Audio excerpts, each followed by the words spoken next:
ሰላም ፋሚሊያንስ እንዴት ናችሁ? አማን ነው ሁሉ ሰላም። ያው ከረጅም ጊዜ በኋላ በቪዲዮ ብቅ ብለናል። እንግዲህ ጠፋ ብለን ነበረ።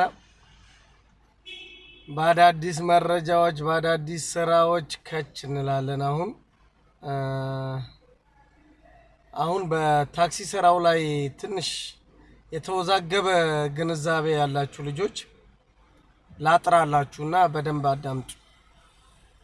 ይኸውላችሁ የኢትዮጵያ መንጃ ፍቃድ አለኝ የምትሉ ልጆች ፕሊስ፣ በኢትዮጵያ መንጃ ፍቃድ እዚህ ዱባይ ላይ እኮ መንዳት ስለሚቻል አይደለም። የኢትዮጵያም ሆነ የሌላ የተለያየ ሀገር ላይሰንስ ያላችሁ ሰዎች ኤክስፒሪየንስ አላቸው፣ ልምድ አላቸው ተብሎ ስለሚታሰብ ልምድ ያለው ማለት ነው። የኢትዮጵያ መንጃ ፍቃድ ያለው ሰው በቃ ልምድ አለው ተብሎ ስለሚታሰብ ያንን አይተው በተጨማሪ ደግሞ የትምህርት ማስረጃ ሰርቲፊኬት እሱን ይፈልጋሉ። እሱን አስይዛችሁ 8000 ድርሃም 8500 ድርሃም 8500 ድርሃም ከፍላችሁ የዚህን ሀገር መንጃ ፍቃድ ፕሮሰስ ያደርጉላችኋል። በራሱ በካምፓኒው ስር በፍጥነት ይወጣል። ሎኬሽን ተምራችሁ ወደ ስራ ትገባላችሁ ማለት ነው።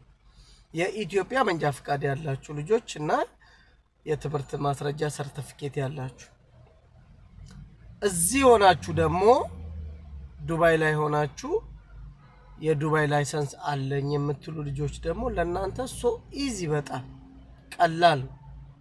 ለናንተ ደግሞ መንጃ ፍቃዱ ስላላችሁ 1500 ብር ኦር 2000 ብር ለአንዳንድ ፕሮሰስ ማስጨረሻ ለሱ ያችን ከፍላችሁ ሎኬሽን ተምራችሁ ወደ ስራ ዳይሬክት ትገባላችሁ ማለት ነው። ይሄ የነገርኳችሁ ደግሞ አጅማንም ያላችሁ ልጆች አጅማን የፕላቲኒየም እኛን ካምፓኒ ከፈለጋችሁ፣ አቡዳቢም ካላችሁ የፕላቲኒየም ካምፓኒ መሄድ የምትፈልጉ ልጆች ደግሞ እዚህ ሆናችሁ ኢማራት ላይ ጎግል ሎኬሽን በቃ ጎግል አድርጉና ቀጥታ ዳይሬክት ወደ ካምፓኒ ይወስዳችኋል። እዛ ሄዳችሁ ሙሉ መረጃ ደግሞ ከዛ መውሰድ ትችላላችሁ። ከዛ በተረፈ ከኢትዮጵያ ደግሞ ወደዚህ በሌላ በተለያዩ ስራዎች ቀጥታ በታክሲ ስራ ሳይሆን ወጪዎች ስለሚበዙ በሌላ ስራ ደግሞ መምጣት የምትፈልጉ ሰዎች ስልክ ዋትስአፕ ቁጥር ባዮ ላይ አስቀምጬላችኋለሁ። በሱ ኮንታክት አድርጉኝ፣ ሙሉ መረጃውን አቀብላችኋለሁ። ፒስ፣ ይመቻችሁ። በሌላ ስራ እንገናኛለን።